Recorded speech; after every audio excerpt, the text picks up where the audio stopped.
Bonjour tout le monde, j'espère que vous allez bien. Aujourd'hui, on se retrouve pour une vidéo que je vous avais promis de faire cet été et que vous avez été très nombreuses à me demander de faire sur les réseaux sociaux. Donc il s'agit, comme vous l'avez vu dans le titre de ma vidéo, sur l'harcèlement et l'intimidation au collège slash lycée. J'ai mis beaucoup de temps à me mettre en tête qu'il fallait que je fasse cette vidéo et j'ai mis beaucoup de temps à la faire parce que même après 3 ans, ça reste encore assez douloureux pour moi d'en parler de cette façon et surtout j'avais peur de mal vous en parler ou de... voilà. Je savais pas trop comment aborder la question, c'est assez compliqué, assez délicat en fait. Mais je fais vraiment cette vidéo parce que je sais qu'il y a beaucoup de personnes dans mes abonnés qui souffrent de harcèlement sévère au lycée et d'intimidation. Et comme je l'ai vécu pendant un an, je sais ce que c'est, je sais de quoi je parle et je sais comment on vit quand on est victime de tout ça. Et je voulais vous faire une vidéo là-dessus pour vous raconter un peu mon histoire sans rentrer trop dans les détails et pour vous donner les solutions que j'ai eues et comment j'ai fait pour m'en sortir finalement. D'ores et déjà, je préviens donc toutes les personnes qui ne sont pas intéressées par ce sujet, qui ne sont pas victimes de ce genre de choses ou voilà, qui sont vraiment sur ma chaîne uniquement pour la beauté, la mode et le maquillage et les cheveux, etc. Je vous conseille pas vraiment de regarder cette vidéo. En tout cas, ne regardez pas cette vidéo si c'est pour critiquer ou créer des débats ou quoi que ce soit. Je fais vraiment en fait cette vidéo pour la plupart de mes abonnés qui me posent des questions par rapport à ça et qui en souffrent vraiment, qui m'envoient des mails, des messages, qui au meet-up viennent me voir en pleurant, en me disant j'en peux plus, il faut que tu m'aides, etc. Et c'est tellement difficile d'aider chaque personne individuellement que je ressentais vraiment ce besoin de vous faire cette vidéo. Donc voilà, ça n'a strictement rien à voir avec la beauté, je le sais bien, mais c'est un sujet important dont on parle trop peu à mon goût. Je suis très engagée dans cette cause-là. Donc pour moi c'était très important de faire cette vidéo. Donc voilà, on va pouvoir commencer. Il va sûrement y avoir quelques bruits. Encore une fois, c'est Jelly qui joue avec sa peluche licorne juste en bas. Donc ne faites pas attention à ça. Et elle respire très fort aussi. Alors bon, dans un premier temps, je vais quand même vous raconter un petit peu ce qui s'est passé pour moi et comment j'ai vécu toute cette situation avant de vous parler en fait des solutions qui se sont présentées à moi. Alors tout a commencé quand j'avais donc 15 ans et demi, j'étais en seconde. Je vais pas rentrer trop dans les détails comme je vous l'ai dit précédemment parce que déjà ce serait une histoire beaucoup trop longue à vous raconter. De deux, ça me ferait un peu trop mal de rentrer dans les détails. Et de trois, c'est vraiment trop personnel. Et il y a une limite, je pense, à pas franchir. Et ça, c'est la limite que je ne franchirai jamais. Donc voilà, tout ça pour ça. En gros, pour vous faire un schéma, à cause de mes erreurs, parce que dans ce genre de situation, on pense qu'on est le bouc émissaire et que genre on n'a jamais rien fait pour que ça nous arrive, mais on a toujours notre part de culpabilité. Il y a toujours un truc qu'on a fait qui a déclenché la chose, c'est toujours comme ça. Donc à cause de certaines de mes erreurs et à cause de la méchanceté de certaines personnes et à cause de l'adolescence tout simplement, les choses ont fait que de janvier à... Bon, on va dire qu'à partir de janvier 2011 et pendant toute mon année de seconde et encore presque pendant enfin la moitié de mon année de première, ça a été, enfin ma vie a clairement été un enfer. Je pense qu'il n'y a pas d'autre mot et là je pèse le mot quand je dis un enfer. Donc pour vous donner un aperçu de mes journées en fait pendant cette période-là, c'était je me lève le matin, je pleure avant d'aller en cours. Je voulais pas y aller, mais mes parents me forçaient à y aller parce que je vous raconterai après, mais ils n'étaient pas au courant de tout ça. Donc je me lève le matin, je pleure avant d'aller en cours. Je me lève 1 heure plus tôt pour être sûre d'arriver 1 heure plus tôt devant le lycée pour ne pas avoir à voir tout le monde et donc du coup pour arriver 1 heure avant tout le monde dans la classe et voilà en fait pour voir personne et pour pas avoir à me confronter au regard des gens quand on passe devant le lycée et que tout le monde vous regarde. Et bah moi je voulais pas faire ça donc j'arrivais 1 heure plus tôt au lycée. Quand j'étais en cours, et bah clairement j'entendais des insultes dans mon dos parce qu'en fait je me mettais toujours devant et les gens qui étaient derrière moi m'insultaient. Mes meilleurs amis qui étaient prétendus être mes meilleurs amis, qui étaient juste derrière moi, reculaient leur table parce que je pense qu'ils devaient penser que j'étais une pestiférée ou que j'étais contagieuse, j'en sais rien, mais je les dégoûtais tellement, vous comprenez, qu'il fallait qu'ils reculent leur table loin de moi. Donc voilà, on me jetait des trucs, on parlait bien fort pour que j'entende les insultes, c'était génial. Donc voilà, à l'intercours, donc moi à la fin du cours je sortais la première, à l'intercours j'allais dans les toilettes en attendant que ça finisse pour avoir à croiser personne, pour ne pas être toute seule dans les couloirs, pour ne pas leur laisser une chance en fait de m'insulter et de me faire du mal. Donc du coup j'allais dans les toilettes, parfois je pleurais et voilà, je voulais juste être toute seule en fait. Donc en gros voilà pour les intercours. Après je retournais en cours et à la fin de la journée pareil, je sortais la première et limite je courais dans les couloirs pour sortir la première au portail et que j'ai pas à voir tout le monde en fait.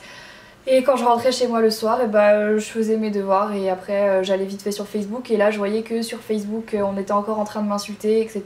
Donc j'allais me coucher, je pleurais et voilà. Et en fait c'était ça tout le temps. J'en souris aujourd'hui mais à l'époque j'en souriais pas du tout. Donc à l'époque je n'avais plus d'amis du tout, ni dans l'école ni en dehors de l'école, dans la mesure où je faisais pas du tout d'activité extrascolaire, donc du coup j'avais aucune solution, aucun moyen de rencontrer d'autres personnes. Donc j'étais toute seule, mais j'avais ma famille. Ma famille, je ne leur ai parlé de ces problèmes que 2 mois avant la fin de mon année scolaire, donc voilà. J'ai un peu tardé, ils voyaient que j'étais pas bien. En plus de ça, j'étais exécrable, j'étais méchante au possible parce que voilà, dès qu'on me disait un truc, dès que mes parents me disaient quelque chose, j'étais sur la défensive, je parlais mal à mes parents, j'étais triste et méchante et pas bien. Donc du coup, mes parents, ils étaient plus énervés par mon comportement que compatissants, parce que déjà d'une ils savaient pas pourquoi j'étais comme ça, mais surtout parce que ça les énervait de voir que j'étais exécrable comme ça. Donc du coup c'était pas une période très simple. Le problème majeur dans toute cette histoire c'était la popularité en fait.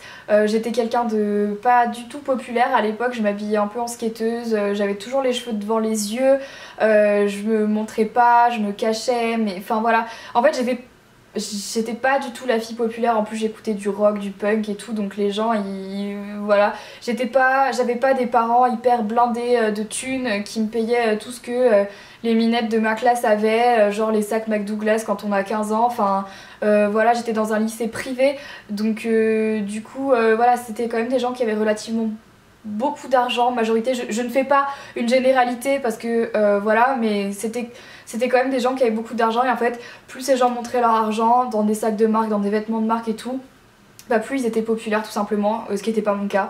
Mais enfin moi je m'en foutais parce que je m'en foutais, j'aimais pas les sacs McDouglas à l'époque, j'aimais pas tout ça donc j'en avais rien à foutre.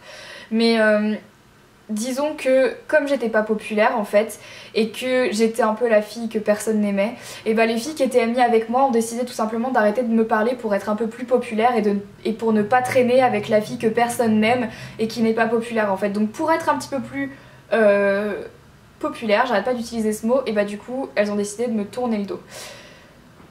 Voilà, donc dans cette optique-là, c'est aussi pour ça que j'aime pas trop quand on me pose des questions, qu'est-ce que ça fait d'être populaire. Dans ma tête, je ne le suis pas parce que populaire pour moi, ça veut juste dire tout ce que j'aimais pas à l'époque et tout ce que j'aime toujours pas maintenant.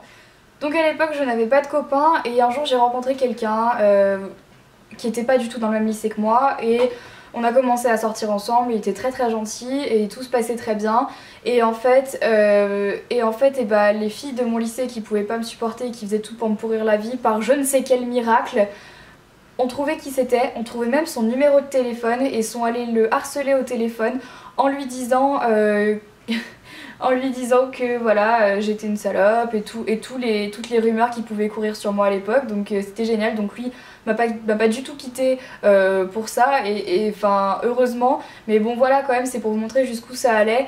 Ils ont également appelé ma soeur sur son téléphone, ils lui laissaient des messages, moi ils me laissaient des messages la nuit sur mon portable, genre ils faisaient des soirées tous ensemble et bah ils m'appelaient la nuit, je répondais pas parce qu'ils m'appelaient en inconnu, ils m'appelaient en masqué et ils me laissaient des messages sur ma messagerie genre abominable, genre vraiment.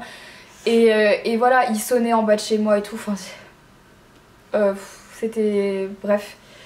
C'était vraiment horrible parce qu'en plus de ça il fallait que j'explique à mes parents pourquoi les gens sonnaient en bas de chez moi, enfin j'étais toujours en train de mentir à mes parents pour leur expliquer qui c'était, enfin bref, c'était vraiment dur.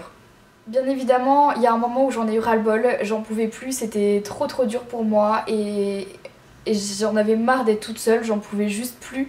Donc j'ai commencé à faire mes vidéos sur YouTube dans l'espoir absolu que personne ne les trouve, parce que je savais que si quelqu'un les trouvait,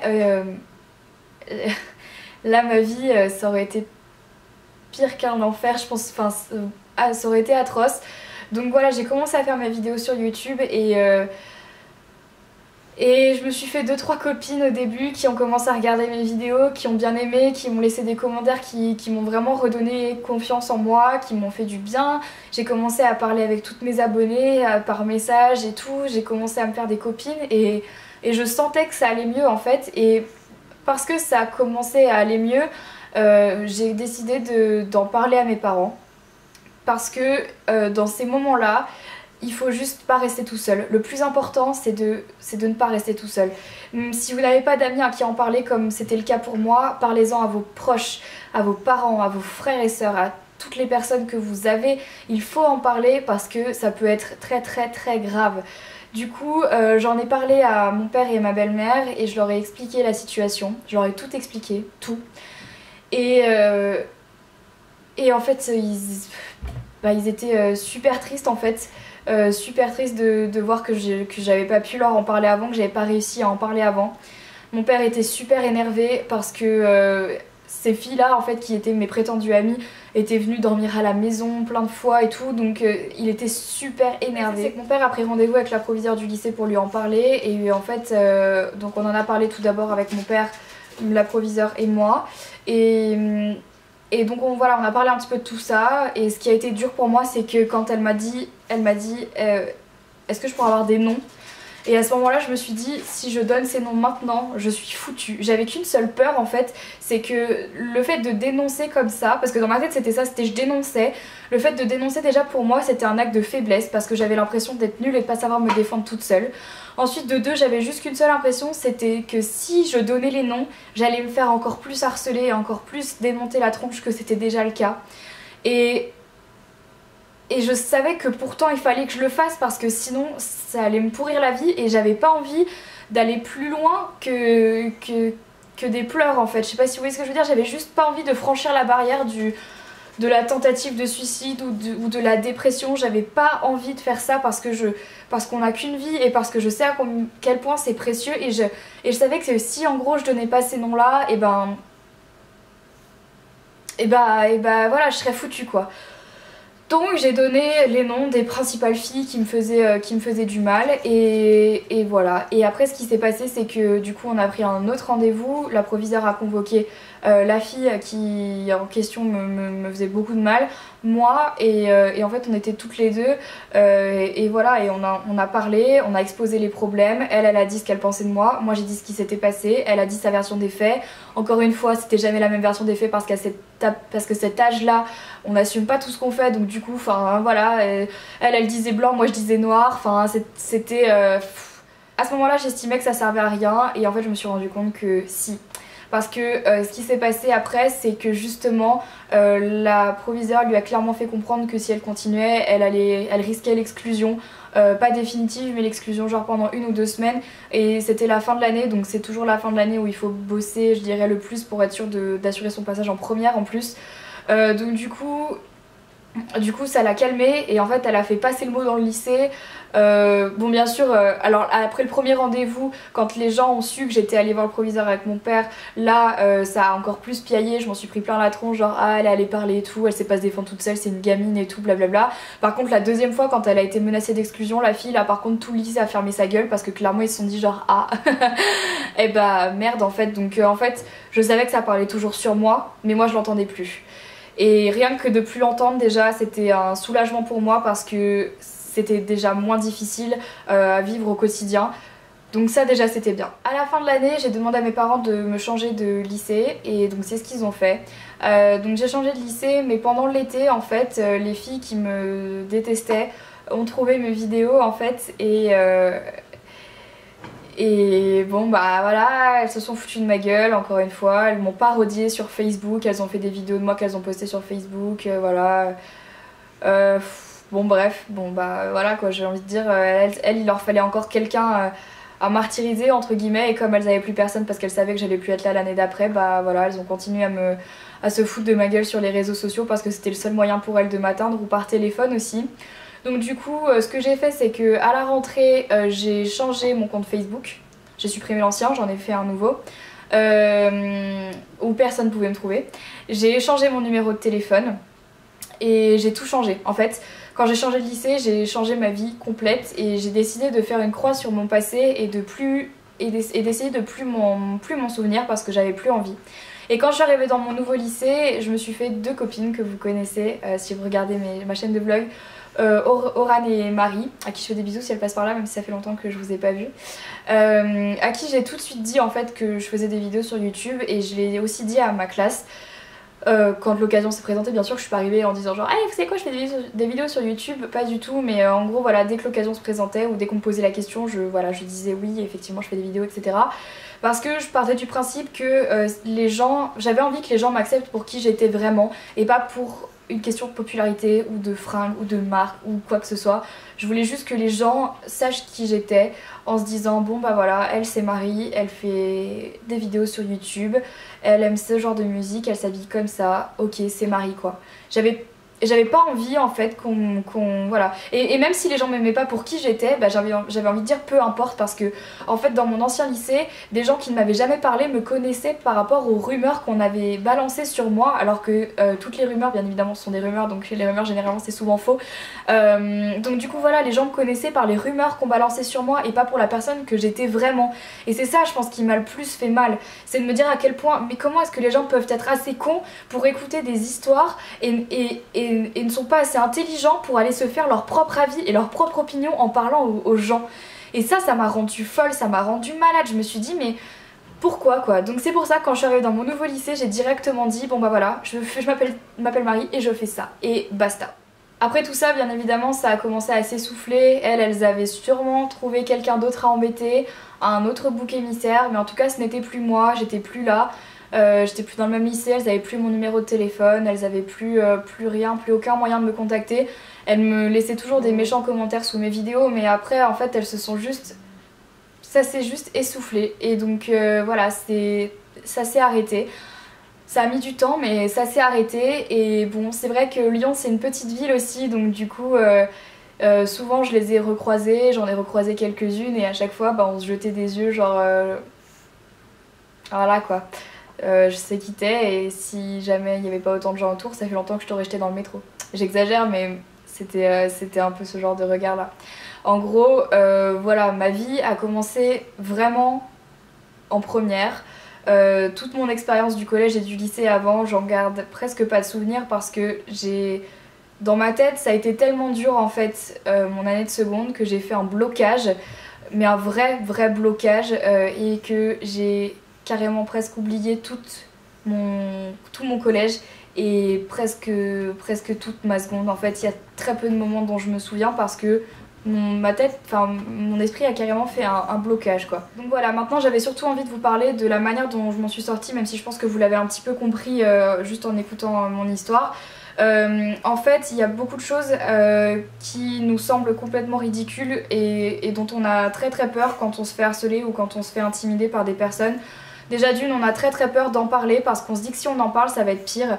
Alors moi je me suis dit la même chose, mais finalement j'en ai parlé et ça s'est arrangé. C'est la meilleure des solutions parce que quand on n'en parle pas, on est tout seul et on se fait mal tout seul à y penser toute la journée et à se dire qu'on est seul au monde et que personne peut nous comprendre et que personne peut nous aider. Et c'est ça en fait qui est le pire en fait, c'est l'isolement. Dans ce genre de situation, dans le harcèlement et dans l'intimidation, c'est l'isolement qui fait le plus mal.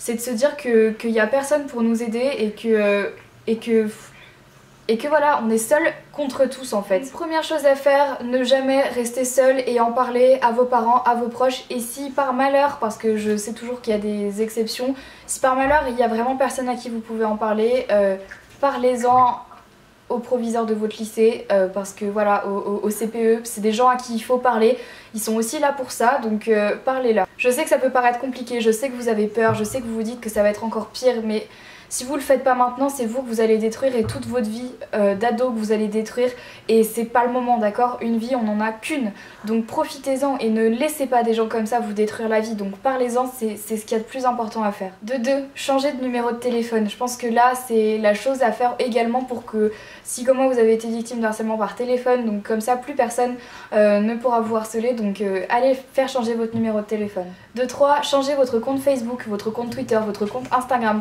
tous ces comptes où les gens peuvent voir ce que vous faites et peuvent vous attaquer sur qui vous êtes, sur ce que vous faites, sur vos goûts. Et je pense que c'est important également de changer tout ça parce que comme ça vous allez être tranquille et vous allez pouvoir repartir sur de nouvelles bases en fait.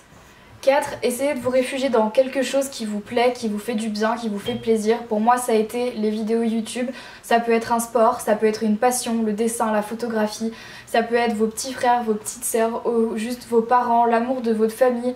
Toutes ces choses qui pour l'instant vous semblent dérisoires sont tellement importantes. Quand on est victime de harcèlement, on se rend pas compte en fait de tout ce qu'on a. On a l'impression qu'on est tellement seul qu'il n'y a rien de positif dans la vie alors que vos parents sont là. Vous pouvez trouver une passion, il y a toujours quelque chose, il y a toujours un petit truc qui fait que vous allez avancer pour quelqu'un, pour quelque chose ou pour vous-même tout simplement. Si vous avez l'occasion de le faire, changez de lycée. Attendez la fin de l'année et changez de lycée parce que ça, il n'y a pas meilleur moyen pour recommencer sur de nouvelles bases que de changer de lycée parce que vous allez changer d'environnement, changer de gens, changer d'amis, changer d'atmosphère. C'est tellement important, moi j'ai tellement pas regretté, j'avais pas changé de lycée, en fait je suis restée dans la même école de la 6ème jusqu'à la seconde et après j'ai fait ma première et ma terminale dans un autre lycée. Vous pouvez pas savoir à quel point selon moi ça a été le meilleur choix de ma vie que de changer de lycée en fait. Et même si ça peut vous paraître difficile pour l'instant, moi je l'ai fait et je le regrette vraiment, vraiment pas. Si c'était à refaire, je l'aurais même fait plus tôt en fait. Et 6ème conseil, c'est de rester forte. Peu importe ce que les gens disent de vous, ne doutez pas de qui vous êtes, ne doutez jamais de vous, c'est la chose la plus importante. Vous êtes ce que vous avez envie d'être, vous êtes la personne que vous êtes, personne n'a le droit d'émettre un jugement sur qui vous êtes et sur ce que vous aimez et c'est tout, c'est vous, c'est pas quelqu'un d'autre qui va dicter votre vie vous la faites toute seule, vous la ferez jamais avec tous ces gens, d'accord? La plupart du temps, et ça va peut-être en choquer certaines où vous allez encore me dire genre ouais mais moi si machin. La plupart des gens que vous rencontrez au collège ou au lycée, c'est très rare de les conserver encore très longtemps et de faire votre vie avec. C'est très très rare à 50 ans des gens qui vous disent bah moi ça c'est mon amie, je la connais depuis qu'on est au collège ou depuis qu'on est au lycée. Ça arrive bien sûr et c'est génial quand ça arrive et je le souhaite à tout le monde, mais ça arrive très très rarement. Même aujourd'hui mes copines Marie et Oran que j'adorais, avec qui j'étais super proche, vraiment aujourd'hui on se voit plus parce que Marie est partie faire ses études en Angleterre et Oran fait des études qui sont vraiment difficiles. Aujourd'hui on n'a plus le temps de se voir parce que voilà, je fais pas la même chose qu'elle et on fait pas toute la même chose, c'est difficile. Les gens qui sont avec vous au collège ou au lycée, vous ne les verrez probablement plus après. Alors on s'en fout de ce qu'ils pensent, on s'en fout de ce qu'ils disent et juste pensez à vous parce que vous, dans 40 ans, vous serez encore là. Et vous vivrez avec tout ce que vous avez déjà vécu. Et pensez-le ou non, mais au collège, à l'adolescence, tout ce qu'on vit, ça va définir qui on va être plus tard. Et je sais pas si vous avez vraiment envie d'être une personne, voilà, pas sûre d'elle et tout. Je pense pas, parce que de toute façon, c'est parce que vous êtes à la base, c'est ce que les gens ont fait de vous en fait. Si aujourd'hui vous êtes quelqu'un qui n'a pas confiance en elle, c'est parce que les gens autour de vous, les abrutis qu'on peut rencontrer au collège ou au lycée, tout simplement vous ont rendu mal à l'aise dans votre peau alors qu'à la base vous n'étiez pas comme ça et voilà, et c'est terrible, franchement c'est un sujet dont on ne parle pas assez et moi ça me rend malade justement parce qu'on n'en parle pas. Les gens font comme si, ils savent que ça existe, ils savent qu'il y a des enfants qui se suicident tous les jours à cause du harcèlement au lycée et ils en ont rien à foutre, personne ne fait rien, alors que moi si mes parents n'avaient pas été là, honnêtement je sais même pas si je serais encore là pour vous parler aujourd'hui tellement c'était dur. Les gens se rendent pas compte à quel point c'est atroce ce genre de choses. Et oui, vous allez me dire il y a des problèmes plus importants dans la vie, la famine dans le monde et les choses comme ça. Mais c'est qui ces gens pour vous faire du mal sur les réseaux sociaux ou pour vous insulter tous les jours? Ils sont qui? Ils ont quoi de plus que vous? C'est juste des gens qui sont encore plus malheureux que vous en fait. Et c'est ça qui est terrible. Et moi ça me fait d'autant plus mal de voir des abonnés qui viennent à mes meet-up et qui se mettent à pleurer dans mes bras parce qu'elles en peuvent plus de ce qu'elles vivent au lycée quoi. Et ça me tue parce que je peux rien faire. Et parce que tout le monde s'en contrefout en fait. Et donc je sais que c'est super dur, je sais à quel point c'est difficile. Je pense qu'on peut vraiment parler de cette situation uniquement quand on l'a vécu. Et je pense que c'est bien de se serrer les coudes. Et même si je suis pas là pour toujours pouvoir répondre à tout le monde et j'aimerais pouvoir le faire mais malheureusement c'est trop compliqué. Si vous êtes victime de harcèlement, parlez-en dans les commentaires, parlez-en sur les réseaux sociaux, parlez-en entre vous. Le meilleur moyen de se battre un peu contre ça, c'est juste d'être soudés et d'être ensemble et de se dire que voilà, on n'est pas tout seul face à ça. Et croyez-moi, tous les gens qui vous font du mal aujourd'hui vont forcément le payer un jour, c'est comme ça, c'est le karma, ne vous inquiétez pas, ils vont le payer, vraiment. c'est la roue tourne, ok? Et si maintenant vous souffrez, sachez que eux souffriront bien plus tard, et voilà. À cet âge-là, on se rend pas compte du mal qu'on peut faire rien qu'avec des mots ou avec un comportement.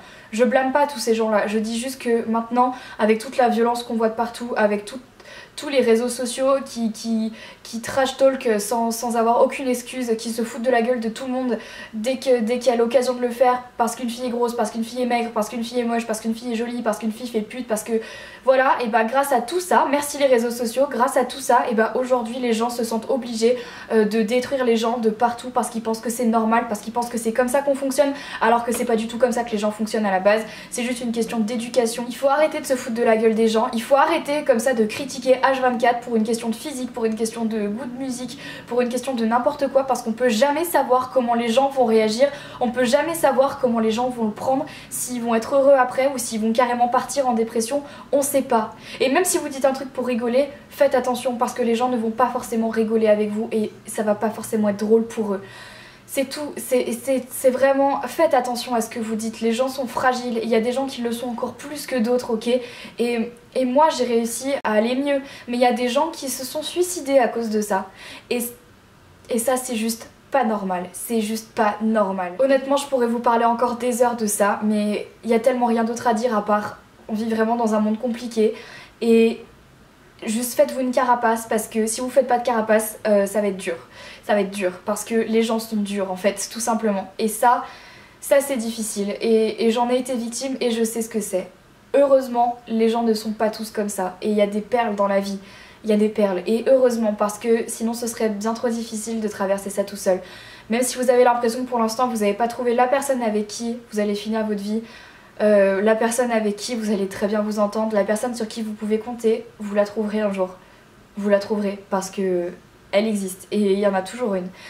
Et que même si vous avez l'impression que ça tarde trop, faites comme moi, prenez un chien, prenez un chat, prenez-vous un animal de compagnie.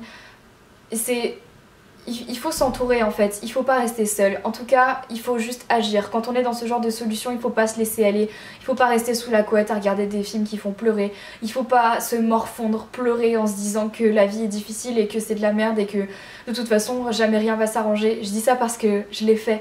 Je l'ai fait bien évidemment. Je calcule pas le nombre de nuits où j'étais sous ma couette en train de pleurer, à tremper mes oreillers parce que j'en pouvais plus. Je faisais des crises de panique tellement j'en pouvais plus. Je pleurais tout le temps. C'était horrible, c'était atroce et je sais ce que c'est, donc même si aujourd'hui je vous dis de pas le faire, c'est parce que je l'ai fait et parce que je sais que c'est pas bon et je vous empêcherai pas de le faire parce qu'il faut forcément passer par cette étape pour se rendre compte qu'on est en train de se pourrir la vie, mais c'est important s'il vous plaît, filles comme garçons, cette vidéo elle est vraiment faite pour tout le monde. C'est pas une question de physique, c'est pas une question d'argent, c'est pas une question de personnalité, c'est juste une question d'humain. Et que les humains sont pas tendres entre eux, et ça c'est un fait avéré. Et c'est comme ça, voilà. Et je pense qu'il faut grandir avec l'idée que la vie c'est difficile, et que même si vous avez l'impression que pour l'instant c'est très très dur, il y aura toujours un moment où vous allez vous relever, et où ça va aller mieux. Et c'est pour ça que moi je vous remercie tous les jours,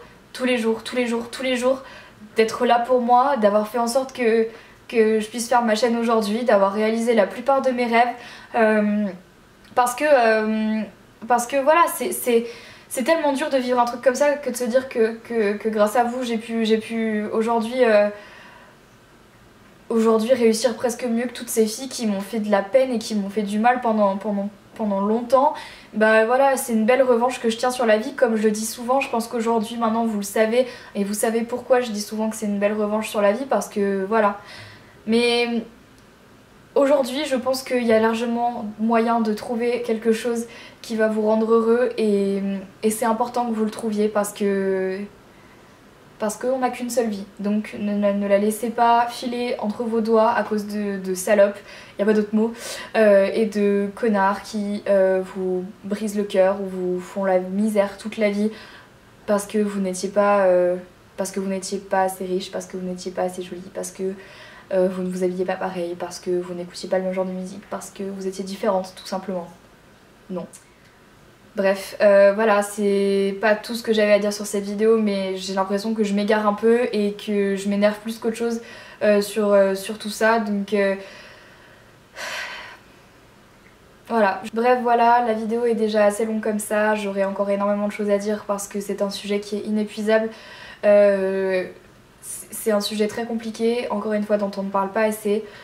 Je pense que la seule chose à faire dans ce cas-là, c'est d'en parler et c'est ce qu'il y a de plus important à faire. Si vous êtes victime de harcèlement ou d'intimidation ou de choses comme ça, parlez-en autour de vous. Vous avez l'impression que ça va être pire, ça ne le sera pas, c'est une promesse que je vous fais, ça le sera pendant 2 jours, après ça le sera plus. Je vous le jure parce que j'avais peur comme vous, je l'ai fait et maintenant je suis hyper heureuse. Donc faites-le s'il vous plaît, c'est très très important, vraiment. Voilà, cette vidéo est terminée, j'espère du fond du cœur qu'elle aura pu vous aider et qu'elle va vous aider et je le souhaite de tout mon cœur, vraiment. J'espère vraiment que grâce à cette vidéo, il y en a certaines qui vont pouvoir parler à leurs proches, qui vont pouvoir justement avancer dans la vie et pas rester malheureuses comme ça. Vraiment, je le souhaite du fond du cœur. Donc si jamais il faut refaire une vidéo comme ça, avec d'autres conseils, avec juste qu'on en parle dans une autre vidéo, pas forcément sur cette chaîne ou juste sur ma chaîne de vlog, si vous voulez qu'on fasse une tweetcam juste dédiée à tout ça, dites-le moi parce que vous savez que voilà, c'est la raison principale pour laquelle j'ai créé ma chaîne et la raison principale qui me fait vivre aujourd'hui, dans la mesure où c'est pour ça que je fais des vidéos YouTube en fait, c'est pour que vous vous sentiez mieux dans votre peau et c'est pour que vous pensiez à autre chose l'espace d'un instant. Donc voilà, c'est pour ça que je fais mes vidéos, juste pour que vous alliez mieux. Donc si je peux vous aider en juste un tout petit peu, ça me fera juste tellement plaisir et je pourrais juste me dire que j'ai réussi ma mission et que voilà. Parce que comme je vous l'ai souvent dit, j'aurais aimé quand j'allais très mal et quand j'étais dans cette période-là, avoir une fille comme ça qui aurait pu m'aider et me conseiller par rapport à ça. Donc voilà, j'espère que j'aurais pu être cette personne. Je vous aime très fort, je suis désolée, cette vidéo m'a un peu émue, mais enfin, ça fait quand même remonter pas mal de trucs. Je vous aime très fort, n'hésitez pas à en parler entre vous dans les commentaires. Venez m'en parler sur les réseaux sociaux, sans problème, j'essaierai de vous répondre un maximum. Voilà, je vous embrasse très fort les filles et les garçons. Courage, on n'a qu'une seule vie, profitez-en et je vous retrouve très vite dans une prochaine vidéo. Bye.